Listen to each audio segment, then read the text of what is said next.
آج امت مسلمہ کو معراج کے واقعے سے یہ پیغام ہے کہ لوگوں پینے والی چیزوں میں دودھ بھی ایک تمہارے لیے نعمت ہے جس کو اللہ نے خالصتاً کا لفظ استعمال کیا ہے. یہ جانور ہے اور وہ رب ہے انہی جانوروں کے گوبر اور خون کے درمیان میں سے تمہیں خالص دودھ نکال کر پلاتا ہے. جانور دودھ دے تو رب کہہ رہا ہے وہ خالص ہے. آج انسان دودھ دے تو اعتبار ہے کتنا ملایا پتہ نہیں مولوی صاحب، کیونکہ بغیر ملا کے کوئی دودھ نہیں آ رہا ہے، اس کو خالص کیسے کہیں گے؟ اس لیے رب ذوالجلال نے اس معراج کے واقعے سے امت کو درس دیا کہ تمہاری فطرت کو تم نہیں بگاڑنا. آج دودھ بیچنے والے اپنی تھوڑی کمائی کے لیے اپنی فطرت چینج کر رہے ہیں، اپنی حسنیت کو ختم کر رہے ہیں. اور کسی آدمی کو پینا ہو لا کے اپنے ہاتھ سے ڈال کے پینے الگ الگ. تجارت کرنے والا یہ کام اگر کر رہا ہے تو واضح طور پر کہہ دے کہ میں اس میں اتنا ملا تھا. نہیں بڑی صاحب 70 میں بیچنے ہم کیا کرنا، ہم آپ کو پڑتل نہیں آتا اس لیے 1 لیٹر میں 2 لیٹر دودھ پانی ملا. یہ شریعت کی دعوت نہیں ہے میرے بھائیوں. اللہ رب العالمین نے اللہ کے نبی صلی اللہ علیہ وسلم آگے واقعہ تذکرہ کرتے ہیں اس سے آپ سے سینے اور حلق کے رگوں کو سیاہ اور اس سے برابر کر دیا، پھر آپ کو لے کر آسمان دنیا پر چڑھے اور اس کے دروازوں میں سے ایک دروازے پر دستک دی. یہ آسمان جو نظر آ رہا ہے اس میں کئی دروازے ہیں، اس میں سے جانے کا ایک دروازہ ہے جسے اللہ رب العالمین نے جو ہے حضرت جبرائیل علیہ السلام کے ساتھ نبی کریم صلی اللہ علیہ وسلم کو جب معراج کے لیے رات آسمان پر جا رہے تھے، حضرت جبرائیل علیہ السلام نے ایک آسمان کے دروازے کو کھٹکھٹایا تو وہاں کیا ہوا؟ آسمان والوں نے ان سے پوچھا آپ کون ہیں؟ انہوں نے کہا کہ جبرائیل. انہوں نے پوچھا اور آپ کے ساتھ کون ہے؟ جواب دیا کہ میرے ساتھ محمد صلی اللہ علیہ وسلم ہے. پوچھا گیا کیا انہیں بلایا گیا ہے؟ آسمان کی سیکیورٹی اتنی ٹائٹ ہے، ملک الاعلی تمام ملائکہ کے سردار حضرت جبرائیل بھی آ رہے ہیں، دروازہ نہیں کھلتا. ساتھ کوئی ہے تو وہ کون ہے آپ کے ساتھ وہ بھی پوچھا جاتا ہے. پھر اس کے بعد یہ بھی سوال ہوتا ہے کیا انہیں بلایا گیا ہے؟ تو جبرائیل کہتے ہیں ہاں انہیں بلایا گیا ہے. تب کہتے ہیں فرشتے آسمان والوں میں خوب اچھے آئے اور اپنے ہی لوگوں میں آئے ہو. آسمان والے ان سے خوش ہوئے اور ان میں سے کسی کو معلوم نہیں ہوتا کہ اللہ تعالیٰ زمین میں کیا کرنا چاہتا ہے. اللہ کے وہ فرشتوں کو یہ نہیں معلوم ہے کہ اللہ تعالیٰ کیوں بلایا ہے اور زمین میں اللہ تعالیٰ کیا کرنا چاہتے ہیں ان فرشتوں کو نہیں معلوم ہے. یہ عقیدے ہیں، یہ معراج کے واقعے سے سیکھنے والے عقیدے ہیں. دنیا میں ہمارے باباؤں کو سب معلوم ہو جاتا ہے. ہاں یہ فرشتے ہیں، ملائکہ ہیں، یہ کہتے ہیں کہ اللہ زمین میں کیا کرنا چاہتے ہیں، کیوں محمد صلی اللہ علیہ وسلم کو آسمانوں پہ بلائے نہیں معلوم ہے ان کو. اللہ تعالیٰ زمین میں کیا کرنا چاہتا ہے جب تک وہ انہیں بتا نہ دے. نبی کریم صلی اللہ علیہ وسلم آسمان دنیا پر آدم علیہ السلام کو پایا. یہ جو آسمان نظر آ رہا ہے مجھے اور آپ کو، اس آسمان کے اوپر جب نبی صلی اللہ علیہ وسلم گئے تو حضرت آدم علیہ السلام کو پایا.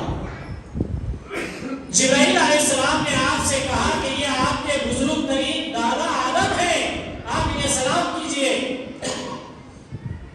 آدم علیہ السلام نے سلام کیا، جواب دیا، کہا کہ خوب اچھے آئے اور اپنے ہی لوگوں میں آئے ہو، مبارک ہو اپنے بیٹے کو، آپ کیا ہی اچھے بیٹے ہیں. آپ نے آسمان دنیا میں 2 نہریں دیکھی جو بہ رہی تھی. پوچھا گیا جبرائیل یہ نہر کیسی ہے؟ جبرائیل علیہ السلام نے جواب دیا یہ نیل اور فرات کا منبع ہے. پھر آپ آسمان پر چلے تو دیکھا کہ ایک دوسری نہر جس کے اوپر موتی اور زبر کے چند کا محل اور اس پر اپنا ہاتھ مارا تو مشک ہے. پوچھا جبرائیل یہ کیا چیز ہے؟ معراج کے واقعے میں اللہ کے نبی صلی اللہ علیہ وسلم نے جو آسمانوں کے اوپر دیکھا اس کا تذکرہ ہو رہا ہے. ان چیزوں کا کوئی انکار نہیں کرتا، ان چیزوں کا کوئی انکار نہیں کرتا. اگر کوئی کرے گا تو یقیناً وہ بے ایمان ہی کرے گا. لیکن لوگوں کو تشویش اس بات کی ہے کہ رات میں یہ لوگ جلتے کیوں نہیں. جگانا ان کی زبردستی بنی ہوئی ہے، اللہ اس کے رسول کے احکامات سے ان کو لینا دینا نہیں ہے۔ نبی نے کیا تعلیمات دی، کیا عقائد سمجھائے، کیا ایمانیات ہمیں دی، وہ نہیں ہے۔ تو اللہ کے نبی صلی اللہ علیہ وسلم کہتے ہیں وہاں پر ہم نے ہاتھ مارا تو مشک تھی، ہم نے پوچھا جبرائیل یہ کیا ہے؟ تو جبرائیل نے جواب دیا یہ کوثر ہے جسے اللہ تعالیٰ نے آپ کے لیے محفوظ رکھا ہے۔ اللہ اکبر۔ بتائیے ان اللہ کی عظیم نعمتوں کا، ان اللہ کی عظیم عطاؤں کو کون انکار کر سکتا ہے؟ لیکن لوگ عادی ہو گئے، مولوی صاحب شب معراج منا لیے تو سال بھر کے گناہ معاف، اور سال بھر پر نماز پڑھتے بیٹھے گا، نماز ہمیں نہیں پڑھنا ہے، پانچ وقت پابندی ہمیں نہیں کرنی ہے، اس لیے ہم شب معراج کی دھوم لگائے ہوئے ہیں، ایک رات جاگ لیں گے سال بھر کا ثواب مل جاتا ہے، اور کیا چاہیے؟ تو یہ باطل نظریات جو امت کو دیے گئے، یہ نظریات کی وجہ سے آج امت دین اسلام کو چھوڑ کر گمراہی کی راہ پر راہ کر اللہ کے نبی صلی اللہ علیہ وسلم نے آگے فرمایا جبرائیل پوچھا کہ آپ کے ساتھ اور کون ہے؟ ہر آسمان پہ یہی معاملہ ہو رہا ہے۔ دوسرے آسمان پر گئے، وہاں پر بھی پوچھا گیا جبرائیل ہے، آپ کے ساتھ کون ہے؟ محمد صلی اللہ علیہ وسلم ہے۔ ہر آسمان پر پوچھا جا رہا ہے، اور یہ آسمانوں کا ذکر بار بار حدیث میں آیا ہے، تو میرے لیے آپ کے لیے عبرت کی بات بتا کر جا رہا ہے۔ یہ واقعہ مجھے اور آپ کو ایک ایمان کی مضبوطی دے رہا ہے۔ وہ کیا ہے؟ وہ یہ ہے کہ آسمان کے دروازے کسی شہید کے لیے، کسی ولی کے لیے ہمیشہ کھلے نہیں رہتے، جو جب چاہے آئے، جو جب چاہے جائے۔ اب رجب میں ہمارے کچھ لوگ کنڈوں کے نام پہ بنا کے کیا کرتے ہیں؟ دروازے کھلے رکھ کے سب اندر بتیاں جلا کے بازو ہٹ کے ٹھہر جاتے، کیا ان کے بڑے آگے کھا کے جاتے۔ جو آسمانوں کے اوپر اللہ رب العالمین کے عرش کے سائے تلے نیکوکار ایمان والوں کی روحیں وہاں ہوتی ہے، وہ آسمان کے دروازے جبرائیل کے آنے پر نہیں کھلتے، میرے اور آپ کے باپ دادا کے لیے کھل جائیں گے؟ تصور کیجئے کون سی جہالت میں مجھے اور آپ کو ڈال دیا گیا ہے، کیا مجھے اور آپ کو دین کا علم سما دیا گیا ہے، کون سے رسومات میرے اور آپ کے گلے میں پہنا دیے گئے ہیں۔ لوگ سمجھتے ہیں کہ کنڈے کھانے کے لیے ہمارے بڑے بڑے اللہ کی جنت چھوڑ کر آ جائیں گے۔ ہوش کے ناخن لیجیے، امت کو دھوکہ دیا گیا، امت کو گمراہ کر دیا گیا۔ اللہ کے نبی صلی اللہ علیہ وسلم جو بھی آسمان پہ جاتے سوال ہوتا، جبرائیل اس کا جواب دیتے، اس طرح بار بار سوال ہوتا، جبرائیل علیہ السلام جواب دیتے، تو آخر کار رب ذوالجلال نے نبی کریم صلی اللہ علیہ وسلم کو جہاں تک چاہا اوپر بلایا۔ میرے رب نے میرا خیال نہیں تھا کہ کسی کو مجھ سے بڑھایا جائے گا۔ پھر جب جبرائیل علیہ السلام نے انہیں لے کر اس سے بھی اوپر گئے، یعنی حضرت ابراہیم علیہ السلام، حضرت موسیٰ علیہ السلام، حضرت عیسیٰ علیہ السلام، یہ سب پیغمبر آسمانوں پر ملتے گئے، تو آخر میں حضرت عیسیٰ کلیم اللہ، جن کو اللہ موسیٰ کلیم اللہ، جن کو اللہ رب العالمین نے کلام کی تھی، تو انہوں نے اپنی اس فضیلت کے اعتبار سے یہ سمجھا تھا کہ اللہ رب العالمین اپنے قریب مجھ سے زیادہ کسی کو نہ رکھے گا۔ تو موسیٰ علیہ السلام نے کہا میرے رب میرا خیال نہیں تھا کہ کسی کو مجھ سے بڑھایا جائے گا۔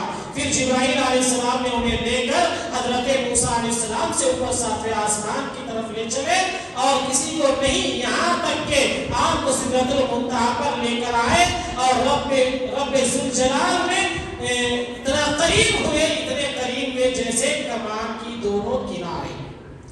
قاب قوسین او ادنیٰ کا دوسرے علماء نے بھی تفسیر کر کے یوں بتایا، گویا کہ نعوذ باللہ اللہ اور محمد صلی اللہ علیہ وسلم مل گئے آپس میں، نعوذ باللہ، ایسا تصور کیا جاتا ہے۔ کمان دیکھ لیجئے، اس کمان کا اگر ایک پلر اونچا اٹھا ہوا ہوگا تو یہ کمان نہیں کہلائے گی۔ کمان ہونے کے لیے شرط ہے کہ اس کے دونوں معیار اپنے اپنے جگہ لیول پہ ہو۔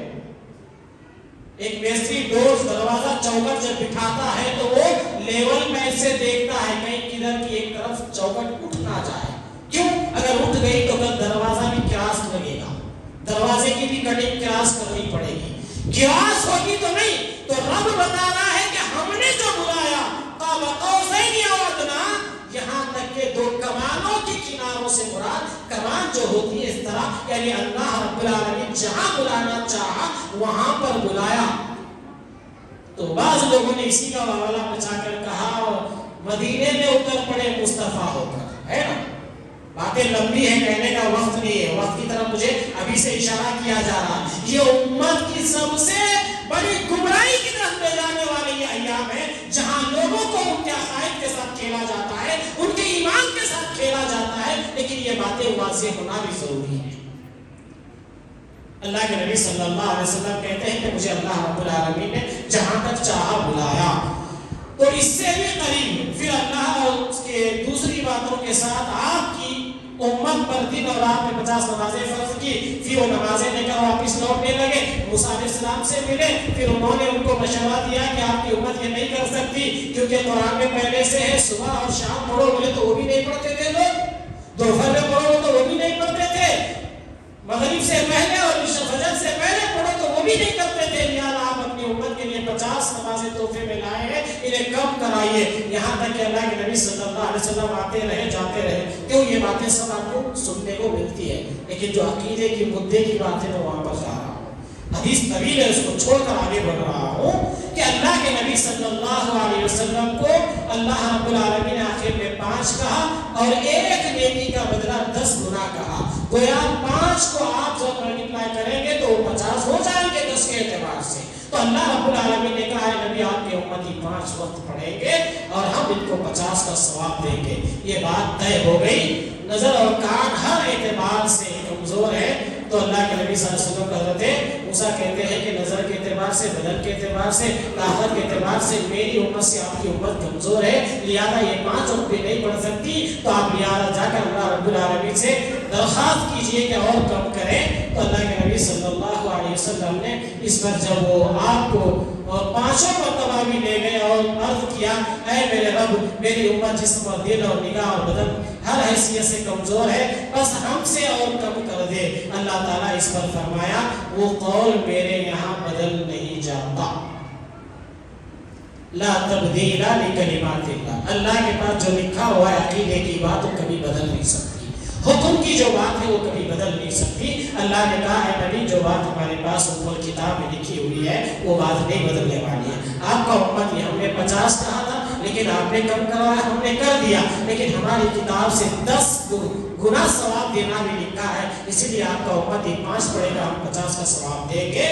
تو اللہ کے نبی صلی اللہ علیہ وسلم یہ سارے تذکرے کے بعد اے موسیٰ علیہ السلام مجھے اپنے رب سے اب شرم آتی ہے کیونکہ بار بار آ جا چکا ہوں، انہوں نے کہا کہ پھر اللہ کا نام لے کر اتر جاؤ، پھر جب آپ بیدار ہوئے تو مسجد حرام میں تھے، اس کے بعد آپ صلی اللہ علیہ وسلم نے مسجد حرام میں تھے کہ جاگے اٹھے، جاگے اٹھنے سے یہ مراد ہے کہ وہ حالت معراج کی جاتی رہی اور آپ اپنی حالت میں آگے، یعنی نبی صلی اللہ علیہ وسلم جس جگہ پر سوئے تھے آخر موجود وہیں پر آگئے، اب معراج کا سارا تذکرہ نبی کے پاس موجود ہے لیکن نبی صلی اللہ علیہ وسلم جہاں سوئے ہوئے تھے وہیں پر ہیں، تو رات کے ایک حصے میں اللہ رب العالمین نے اپنی قدرت سے یہ سب کچھ بتا دیا۔ اب مشرکین مکہ کو یہ پریشانی تھی، اللہ کے نبی صلی اللہ علیہ وسلم کہہ رہے ہیں کہ اتنا بڑا واقعہ میں امت کے سامنے کیسے بتاؤں، کتنے وقت میں بتاؤں، یہ سوچ کر نبی صلی اللہ علیہ وسلم تھوڑا سے حیران ہے کہ ابو جہل وہاں سے گزرتا ہے، اس کی نظر اللہ کے نبی صلی اللہ علیہ وسلم پہ پڑتی ہے، وہ قریب آتا ہے اور کہتا ہے کیا ہوا آج بھی کوئی نئی بات آ گئی کیا، تمہارے پاس پریشان لگ رہے ہو، کیونکہ اس کا کام ہی تھا تانے دینا، اس کا کام ہی تھا نبی کو طنز کرنا، اس وقت میں وہ طنز کرتا ہوا کہنے لگا، اللہ کے نبی نے کہا ہاں میرے مجھ سے سفر کروایا گیا، بولے کہاں کا، بیت المقدس کا، تو ابو جہل کو حیرانی اور پریشانی ہو گئی کیونکہ وہ عقل سے سوچنے والا تھا، اپنی عقل کو دوڑانے والا تھا، وہ بولا بیت المقدس کو جا کے آ گئے راتوں رات، کیا مزاح کی بات ہے یہ، ہاں یہاں میٹنگ نہیں ہو سکتی، رات بھر لوگ جو ہے نا پڑے رہے ہیں ایروپلین کے ایئرپورٹ پہ پڑے رہے 24 گھنٹوں سے، نہیں ہو رہا، ان کو راتوں رات یہاں جا کے آ گئے، تو لوگ بولے نہیں ایسا کیسے ہوتا۔ ابو جہل نبی صلی اللہ علیہ وسلم سے کہتا ہے اے اللہ کے نبی جو بات آپ کہہ رہے ہیں نا کیا وہ بات قوم کے سامنے بھی آپ بول سکتے ہیں، یعنی ایک طرح سے دھمکا رہا ہے، ڈرا رہا ہے، کیا آپ مجھے جھوٹ بول کے ڈرا بول دے سکتے میرے سامنے، کیا یہ بات آپ قوم کے سامنے بھی بول سکتے ہیں کیا، کئی بات میں آپ قوم کو بلانے کے بعد بولیں گے نہیں نہیں میں چپ والا بولے، تو اس کے ذہن میں چل رہی ہے یہ سب، ابو جہل غلامی کے ساتھ کہتا ہے کہ آپ قوم کے سامنے بھی یہ بات بتا سکیں گے؟ اللہ کے نبی نے کہا ہاں میں بتا سکوں گا۔ ابو جہل نے ساری قوم کے لوگوں کو آواز دی کہ آؤ دیکھو تم نے جن کو نبی جو نبی کا دعویٰ کر رہے ہیں وہ کیا کہہ رہے ہیں سنو۔ اللہ کے نبی نے وہی بات کہی، ہاں مجھ سے معراج ہوئی ہے، میں راتوں رات یہاں سے بیت المقدس گیا، وہاں سے ساتوں آسمانوں کا سیر کیا، جنت اور جہنم کو دیکھا، وہاں سے لوٹ کر آیا۔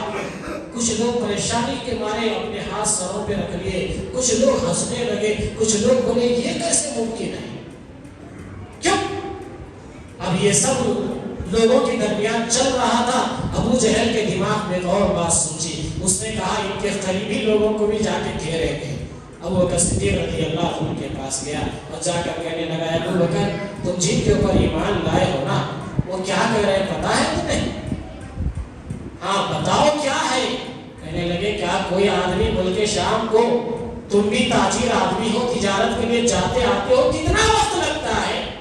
انہوں نے کہا اگر اچھی سواری ہے آدمی نامشتاق جاتا ہے تو 1 ماہ جانے کے لیے لگتا ہے، 1 ماہ آنے کے لیے لگتا ہے۔ تو نے کہا صحیح بات ہے، اگر کوئی یہ کہہ دے کہ میں رات رات گیا اور آ گیا تو کیا خیال ہے؟ بولے ابو بکر صدیق نے کہا ہاں اس میں بھی کچھ راز ہے، کیونکہ اس نے اتنی چالاکی سے مجھ سے یہ سوال کیا ہے تو کچھ نہ کچھ راز ہے۔ ابو بکر صدیق نے کہا پہلے یہ تو بتاؤ کہ یہ بات کہی کس نے ہے؟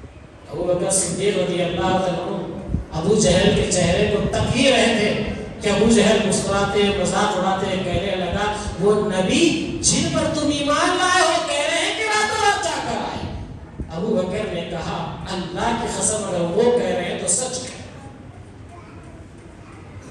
تب نبی کریم صلی اللہ علیہ وسلم کے اس معراج کے واقعے پر دل تسلیم نہیں کرتا ہے، دماغ تسلیم نہیں کرتا ہے، صرف نبی کا نام آنے پر ابو بکر صدیق نے کہہ دیا کہ یہ واقعہ سچ ہے۔ اگر نبی نے کہہ دیا ہے تو رب نے کہا یہ سچا صدیق ہے، کیونکہ خود کا دل نہیں مانتا ہے لیکن نبی کے نام پر یہ اپنے آپ کو غلط ثابت کر رہا ہے۔ رب نے کہہ دیا ابو بکر بن قحافہ سے اٹھا کر ابو بکر صدیق بنا دیا، سچوں کا سردار بنا دیا۔ تو میرے بھائیوں معراج کا واقعہ سچائی بھی سکھاتا ہے، معراج کا واقعہ صداقت بھی سکھاتا ہے، معراج کا واقعہ انسانی زندگی میں کئی بار ایسے موڑ آتے ہیں کہ انسان اچھا صحیح کر کے بھی اسے پچھتانا پڑتا ہے۔ امت کو یہ درس دیا جاتا ہے معراج کے واقعے سے، بس راتیں جگ لو، اتنے نفل پڑھ لو، اتنی دیر تک رہو، وہ کر لو یہ کر لو، بڑا پار، اسی نے امت کو گمراہ کر دیا گیا۔ یہ طویل حدیث کا حصہ تھا جس کے میں نکات آپ کے سامنے رکھ رہا تھا۔ اللہ کے نبی صلی اللہ علیہ وسلم سے معراج کے تعلق سے امت میں جو انتشار ہے اس کے تعلق سے ایک حدیث رکھ کے میں اپنی بات کو ختم کرتا ہوں، کیونکہ لوگوں کے اندر بے چینی میں دیکھ رہا ہوں۔ جس رات رسول اللہ صلی اللہ علیہ وسلم کو معراج کروائی گئی تو آپ کو بیت المقدس سے شہر الہ میں جو شراب اور دودھ کا پیالہ پیش کیا گیا تھا، میں بات مختصر رکھ دیا، اس حدیث کا تفصیلی ذکر ضرورت نہیں ہے۔ اما عائشہ رضی اللہ عنہا سے پوچھا گیا اے ایمان والوں کی ماں، کیا حضرت محمد صلی اللہ علیہ وسلم نے معراج کی رات میں اپنے رب کو دیکھا تھا؟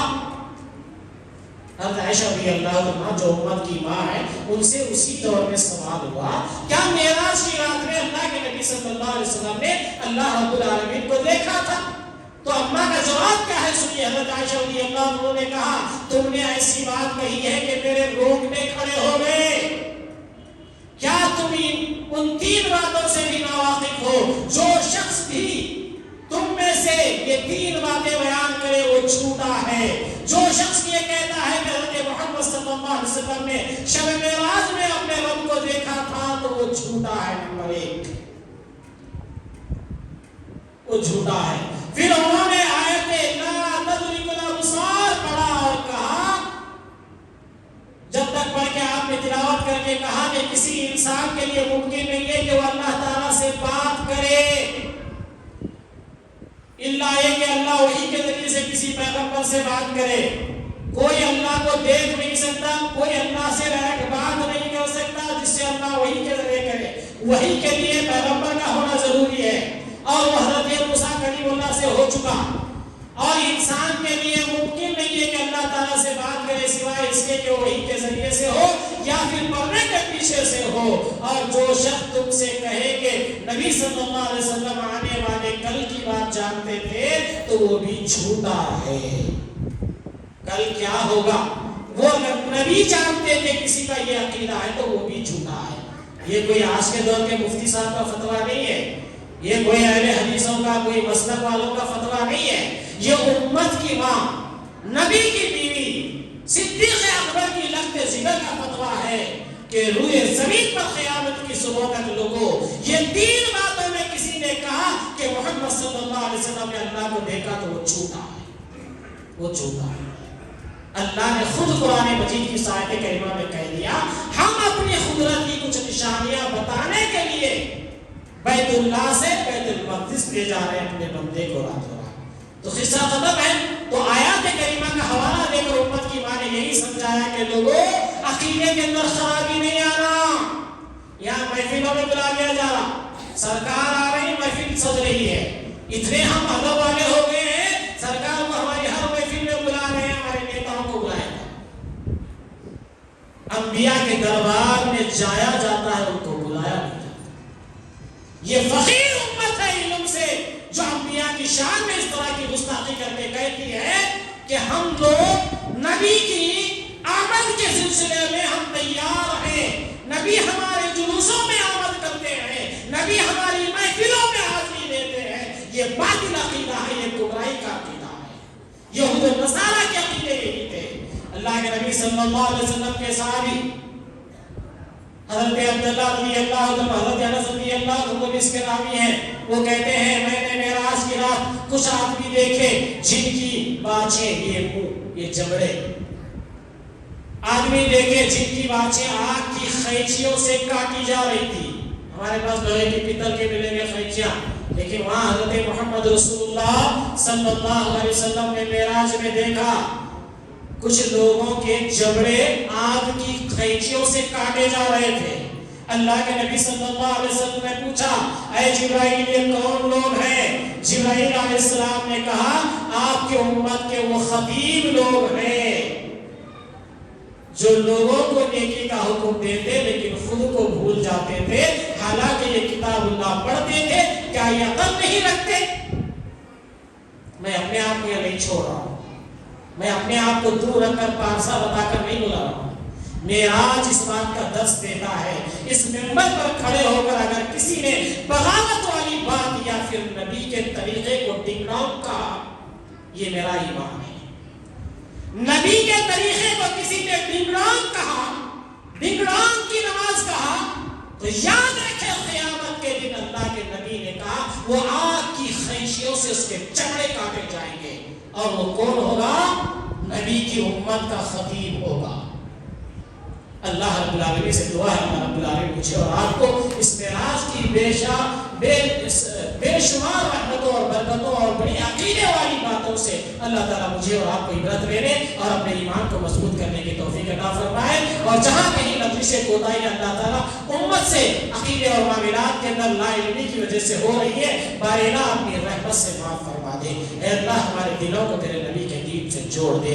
اے اللہ گمراہیاں اے اللہ ہمارے پیچھا کر رہی ہے، اے اللہ بچنے کا راستہ صرف تیرا راستہ ہے، اے اللہ تیرے راستے کے لیے ہمیں چن لے، اے اللہ تیرے راستے پہ چلنے والے ہمیں بنا دے، اے اللہ ہمارے دلوں کو اے اللہ تیرے نبی کے دین کے لیے صاف و شفاف بنا دے، اے اللہ ہمارے دلوں پر شیطان کے ناپاک ذرائع اور ناپاک جراثیم سے اللہ ہمارے دلوں کی حفاظت کرنا، اللہ اس امت کی حفاظت فرما، عقیدے اور معاملات اور اس طرح کی بے شمار لغویات کے اندر اے اللہ یہ نبی کی امت دین کو چھوڑ کر گمراہی کی طرف نکل پڑی ہے، اللہ سوائے ہم دعا اور نصیحت کے کچھ نہیں کر سکتے، اللہ دلوں کو پھیرنے والا تو ہے، اے اللہ تو انگلیوں کے دو اشاروں کے درمیان اللہ ہم سب کے دل ہے، اے اللہ تو جنہیں جدھر چاہے پھیر دیتا ہے، اے اللہ ہماری چاہت تیرے دین کی طرف بنا دے، اے اللہ ہمارے دلوں میں تیرے دین کی محبت پیدا فرما دے، اے اللہ بہت سے جلسے جلوسے ہم نے دیکھ لیے لیکن ہمارے ایمان کی حالت وہی ہے، اے اللہ تیرے دین کو پڑھنے کے بعد تیرے نبی کے احکامات کو سننے کے بعد اے اللہ دل ترس جاتے ہیں اللہ ان دلوں کا لحاظ رکھ لے، اے اللہ ہم دعا کرتے ہیں، اے اللہ ہمارے ٹوٹی پھوٹی زبانوں میں ہمارے ٹوٹے پھوٹے دنیا سے بھرے ہوئے دلوں میں اللہ جو کچھ ایمان کی چنگاری ہے، اے اللہ اس کو آگ کی شکل میں بھڑکا کر اے اللہ ہمیں جہنم کی آگ سے بچا دے، اے اللہ ہمارے دلوں میں ایمان اور اسلام کی محبت پیدا فرما دے، اے اللہ عالم اسلام میں جہاں کئی مسلمان بیمار ہیں، پریشان حال ہے، مصیبت زدہ ہے، اللہ تمام کی مصیبتوں کو دور فرما دے، اے اللہ ہماری اس محفل میں بوڑھے بھی ہیں، بچے بھی ہیں، عورتیں بھی ہیں، اے اللہ ہم ان تمام تیرے سامنے حاضر ہو کر دعا کرتے ہیں کہ اللہ ہمارے عقیدوں کی اصلاح فرما دے، اے اللہ ہمارے ایمان کی حفاظت فرما دے، اے اللہ ہماری عبادتوں کے اندر اللہ اخلاص پیدا فرما دے، آمین یا رب العالمین۔ سبحان ربک رب العزت عما یصفون والسلام علی المرسلین۔